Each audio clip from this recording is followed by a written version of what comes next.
February 12, 1941. Midnight at Bletchley Park, Buckinghamshire. The manor sits under a frostbitten sky, the vast windows glowing dimly with lamplight. Outside, the world is at war. Over London, Luftwaffe bombers slice through the darkness, leaving trails of fire and smoke. Inside, the war is quieter, but no less desperate. You can almost feel the tension in the cold air of the mansion-turned-intelligence hub. Men in uniform pace the corridors, cigarette smoke curling toward the ceiling, radios buzzing with coded chatter. Amid the hum of machines and the clatter of typewriters, one figure moves with an almost invisible presence: Joan Clark. Joan is not loud. She does not command armies or lead squadrons. She is a mathematician, a master of logic with eyes that see patterns where others see only chaos. Tonight she sits at a battered wooden desk, papers scattered, a pencil worn down to the nub. The room smells of ink and heated machinery. She leans over a stack of intercepted German messages, her fingers tracing letters and numbers, her mind racing faster than any engine in the hangars of Fighter Command. The clock ticks. Outside, bombs are falling, fires light up the horizon, and inside, Joan deciphers. Each letter, each symbol carries the weight of lives, thousands of them. She is searching for the hidden key, the pattern in the madness that no one else has noticed. Her hands pause over a series of enigma-coded messages.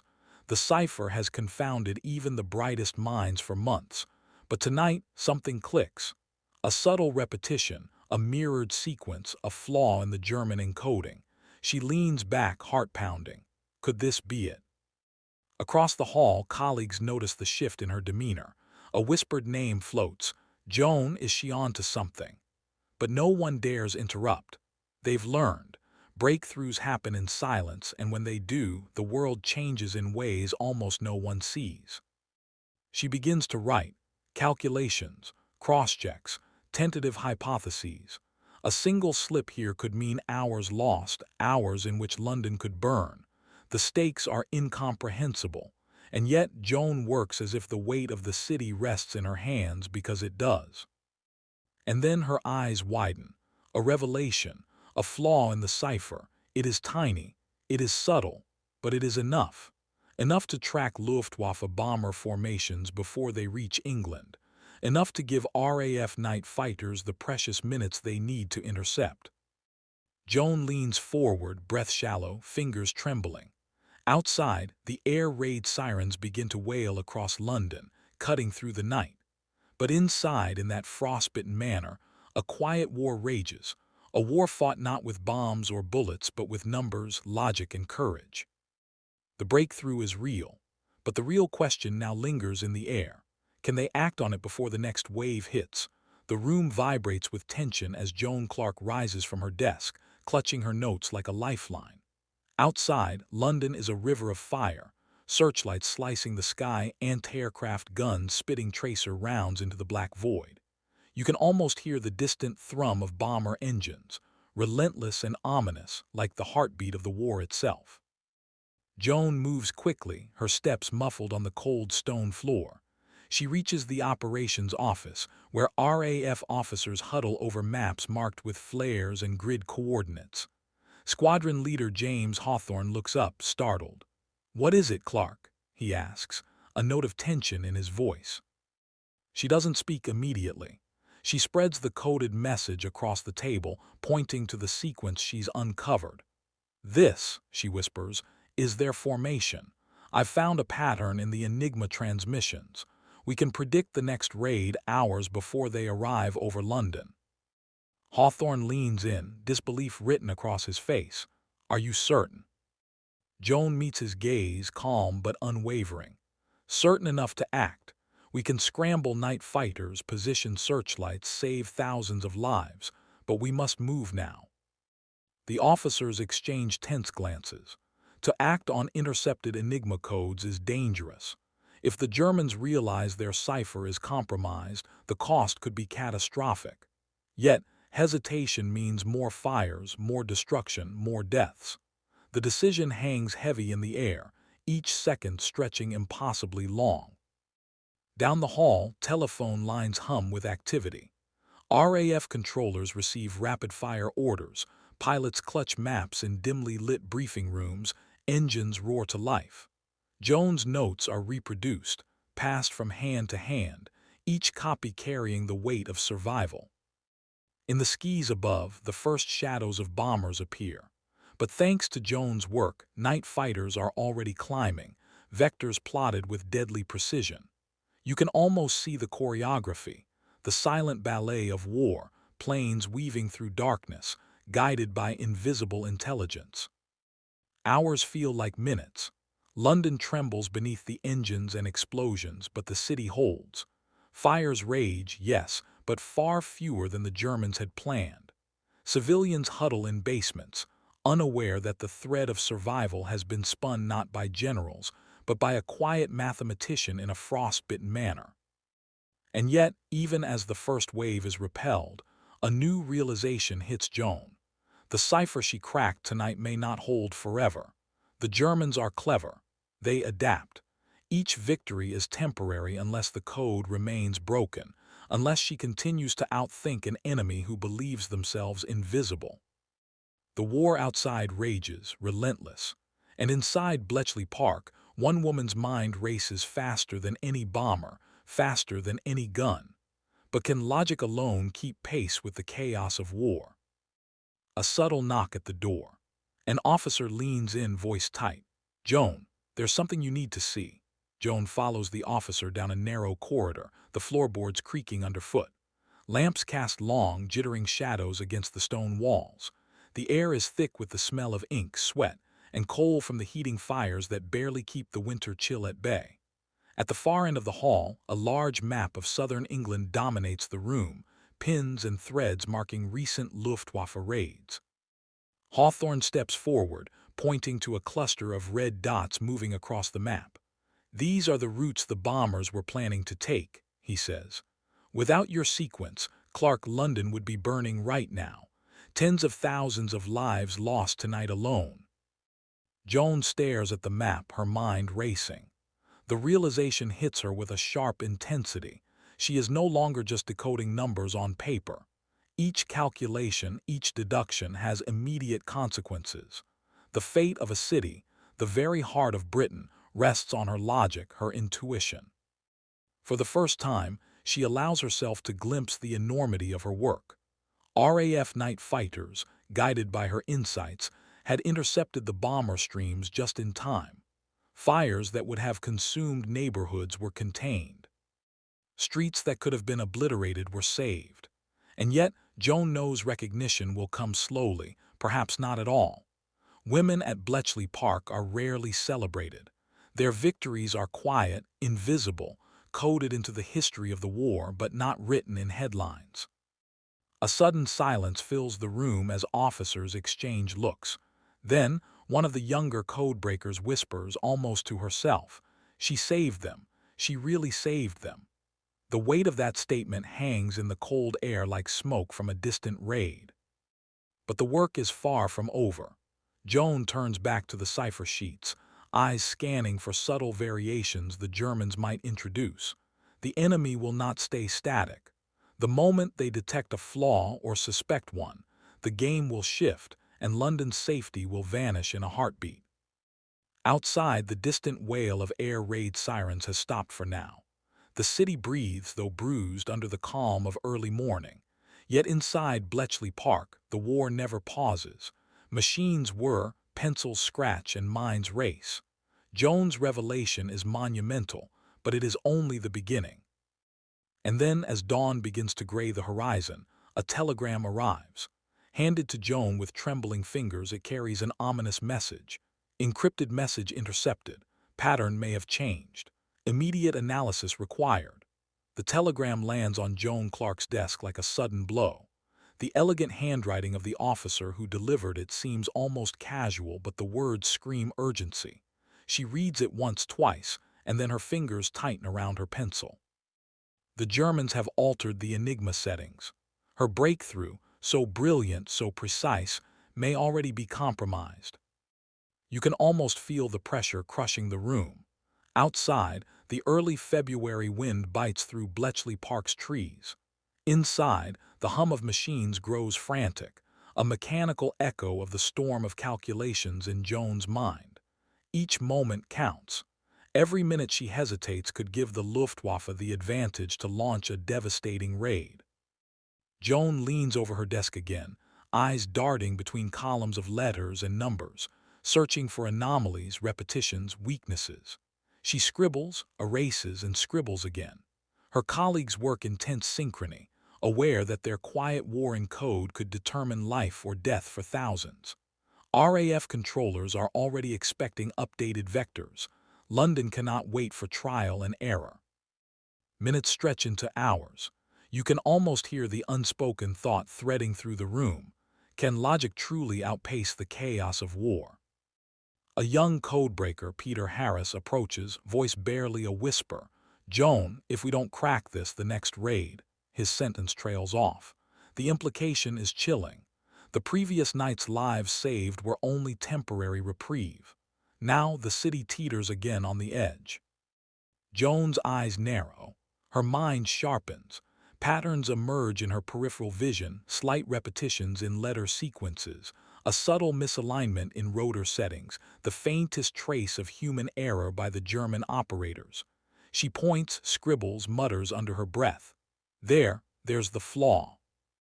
Hawthorne leans in. "You're sure?"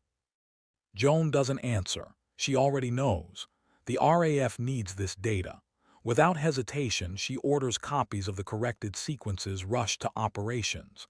Pilots must be briefed, vectors adjusted, searchlights repositioned. London depends on speed, precision, and secrecy. As the first planes climb into the gray morning, engines thundering against the cold sky, Joan allows herself a brief moment to exhale. But even as relief flickers, a gnawing tension remains. The Germans may already suspect something. One misstep, one code change, and the fragile advantage slips away. And then through the radio static comes a warning. Luftwaffe bombers spotted, altering their flight path. Faster, more deadly. Joan realizes with a knot in her stomach that this is no ordinary raid. The enemy has learned. The clock is now not just ticking, it's screaming. By mid-morning, the sky over southern England is a gray canvas, pierced intermittently by the roar of engines and the staccato bursts of anti-aircraft fire. You can almost feel the tension gripping the ground, the way civilians clutch their children, huddled in basements as distant explosions shake the streets. Smoke curls lazily into the cold air, a reminder that the threat is real, immediate, relentless. Inside Bletchley Park, Joan Clark does not move from her desk. Her eyes, sharp and unblinking, scan the newly decrypted sequences again and again. Each line of code carries the weight of every life in London. She can hear the engines overhead, RAF night fighters already climbing to intercept, guided by the vectors she's provided. But the Luftwaffe is clever, their formations tight, their timing precise. The margin for error is almost nothing. Hawthorne bursts into the room, coat still damp from frost, face pale. Joan reports coming in. Pilots are engaging, but the bombers have split formations. Some are heading straight for East London. His voice falters, the urgency raw. Joan grips the edge of her desk. Patterns and predictions blur into instinct. Her mind races faster than any plane climbing through freezing clouds. She pinpoints the altered rotor settings, calculates the new intercept vectors in her head, and orders rapid updates sent to the RAF controllers. "Adjust the flight paths," she commands. "Shift the squadrons east, redirect searchlights, now." Minutes feel like eternity. Outside, anti-aircraft guns light up the sky, tracer rounds cutting through clouds like lightning. Pilots maneuver with deadly precision, guided by coordinates scribbled on scraps of paper in a frostbitten room hundreds of miles away. Joan watches, heart hammering, as the first German bombers are intercepted. A direct hit on a formation, a bomber trailing smoke. She barely allows herself to breathe. The battle is chaotic. Explosions ripple across the horizon, fires ignite rooftops, and yet the numbers of casualties remain far lower than what intelligence had feared. Every successful interception is a silent testament to Joan's brilliance. London is still standing. Streets, homes, lives, intact. And then, as the sun rises, piercing through gray clouds, a report comes in. The Luftwaffe has retreated. Many bombers destroyed, others fleeing. The attack has failed, largely due to one mathematician's insight. Relief washes over the room like warm sunlight, but Joan barely moves. Her mind already scans for the next flaw, the next potential threat. Victory is temporary. War is relentless. But in that fleeting moment, for just a heartbeat, the weight of what she has accomplished hits her. She has done the impossible. She has altered the course of the night, saved countless lives, and yet, recognition will not come quickly. Few will know her name. Few will understand the quiet heroism that turned the tide. Then Hawthorne turns. Voice tight with awe, "Joan, London owes you everything, but the Germans won't stay silent. They'll be back." Joan nods, her eyes narrowing. The storm has passed, but the war never truly ends. And somewhere deep in the shadows of Europe, the enemy is already plotting their next move. Even as the sun climbs higher over Buckinghamshire, Bletchley Park remains a hive of relentless activity. Smoke still lingers faintly from early morning chimneys, but inside, the hum of machines, the tapping of pencils, and the low murmur of codebreakers never ceases. For Joan Clark, there is no celebration, no medals pinned to her chest, no cheering crowds.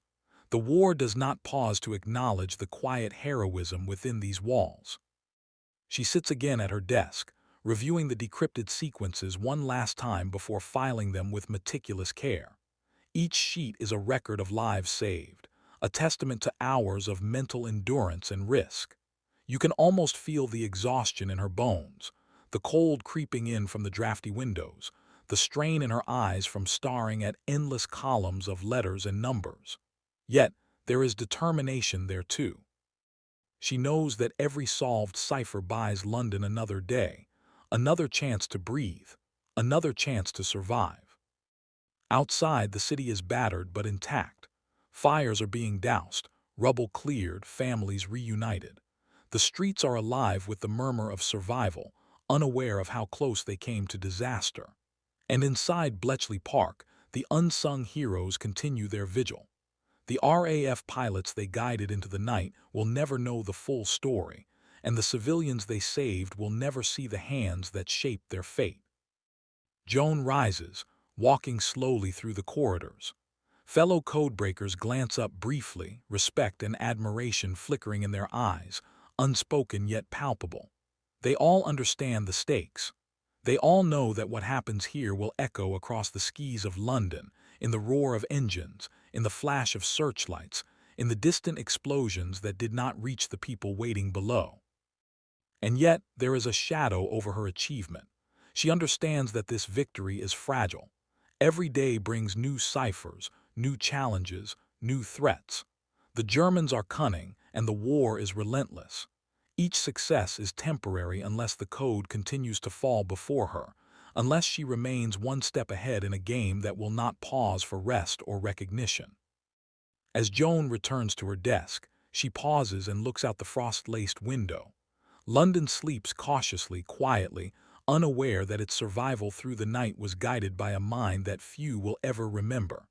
She allows herself a brief, almost imperceptible smile, a small acknowledgement of the lives saved because of her work.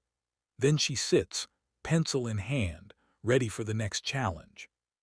Because in the silent war of codes and ciphers, there are no victories without vigilance. And Joan Clark, quiet, brilliant, unwavering, will remain at the center of it all. Weeks pass. Bletchley Park hums with ceaseless activity, the steady rhythm of machines, typewriters, and murmured calculations filling every hall. Joan Clark moves among the other codebreakers, quietly brilliant, unnoticed by most, yet leaving an indelible mark on every successful interception. Outside, London recovers from the Luftwaffe raids, the city bruised but alive. And all the while, the secret war behind the walls of the mansion continues. Occasionally, Hawthorne or a senior officer will pause to offer a quiet nod, a subtle acknowledgement of her genius. "You've saved them again," they might say, But there is no fanfare, no public glory. The work is classified, the heroes invisible. Joan is acutely aware of this. In her world, recognition is measured not in medals, but in lives preserved and battles thwarted before they reach the city streets. And yet, even in the shadows, her presence begins to resonate. Younger codebreakers, inspired by her brilliance and resolve, look to her guidance as both shield and compass. They begin to anticipate her logic, to follow her methods, to learn the subtle art of outthinking an enemy who believes themselves untouchable. Joan has become more than a mathematician. She has become the quiet heartbeat of an invisible army. One evening, as snow drifts across the gardens, a senior intelligence officer approaches Joan with unusual solemnity. "Miss Clark," he begins, lowering his voice, "without your work, London would not have survived the last raids. The RAF, the city, owes you a debt that cannot be measured." Joan's lips tighten in a polite, modest smile. She knows the truth. Debts will never be formally recognized. History, as it is written in public records, rarely captures the hidden threads that guide victory. And yet, in that moment, she feels a flicker of satisfaction, a quiet triumph that, for once, the consequences of her mind are fully understood by someone who can grasp their magnitude. But the war does not pause to honor heroes. Even as recognition simmers quietly in the corridors of Bletchley Park, new threats emerge. The Germans are relentless, adaptive, and unforgiving. Each victory is temporary, and Joan knows with a weight that presses against her chest that the next cipher may be more complex, more dangerous, more crucial than anything she has yet faced. A sudden knock interrupts her thoughts. An urgent messenger hands her another intercepted message. The enemy is planning again. A new raid looms. And once more, the fate of London, the lives of thousands, and the balance of the war rest on her intellect, her persistence, and her courage. The message lies on Joan Clark's desk like a ticking bomb. Each symbol, each jumble of letters, pulses with urgency. Outside, winter winds whip across the frozen grounds of Bletchley Park, rattling window panes, as if echoing the tension inside. Joan doesn't flinch. Her fingers hover over the paper, tracing the sequence, reading it aloud under her breath. This is no ordinary cipher. The Germans have introduced new rotor settings, deliberate misdirections, and extra complexity in an attempt to regain control of the skis. Every twist and turn is calculated to frustrate her, to throw the Allies off balance. And yet, Joan sees the threads hiding within the chaos. She tilts her head, eyes narrowing. Patterns emerge, subtle, almost imperceptible but unmistakable to a mind trained to see what others cannot. Around her, Bletchley Park moves like a living organism. Colleagues scribble furiously, machines clatter, and the low hum of anticipation fills the halls. Even the RAF pilots rely on the precision of her decoding, though they will never meet the woman who guides them through the night skis. Lives are at stake, and every second counts.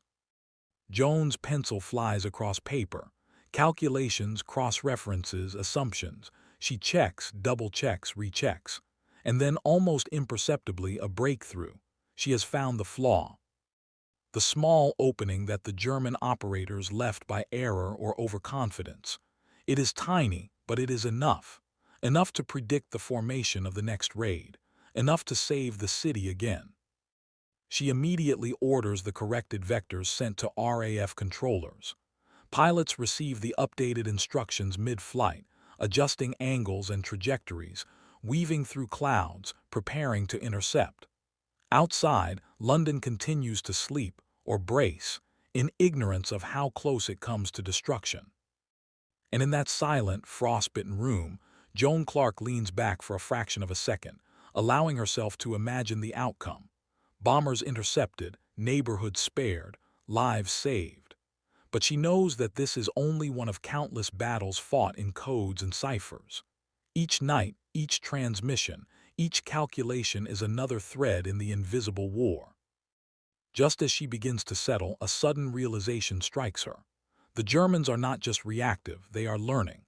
Their mistakes are deliberate traps, subtle tests to see if the Allies can keep pace. Joan feels the weight of it, a chill running down her spine.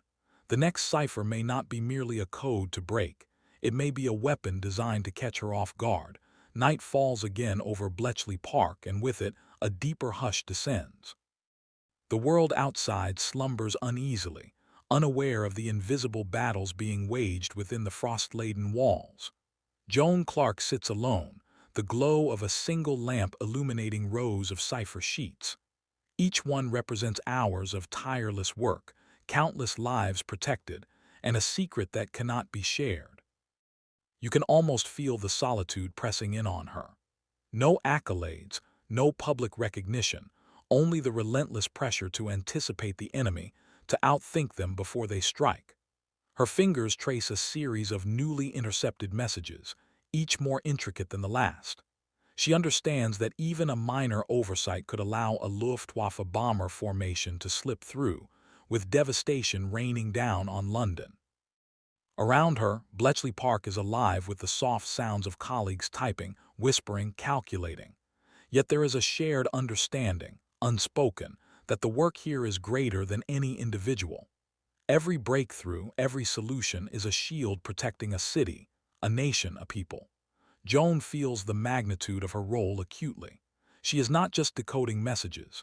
She is holding back chaos with nothing but her intellect and unyielding focus. A sudden knock echoes through the corridor. It is Hawthorne carrying fresh intelligence. "Another raid pattern, Joan," he says quietly. "They've changed tactics again. Your insight, it's the only thing standing between London and complete devastation." Joan exhales slowly, almost imperceptibly. Her mind races as she dives into the new cipher, searching for patterns, for errors, for the human imperfection hidden within German precision. Outside, distant anti-aircraft guns boom in the night sky, a reminder that the city is always under threat.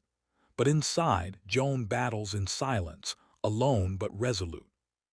And as she writes, calculates, and predicts, a single thought pierces the haze of exhaustion. The world may never know what she has done. The lives she saves tonight will owe her nothing. The city will remain ignorant of her quiet heroism. Yet she cannot stop. She cannot rest.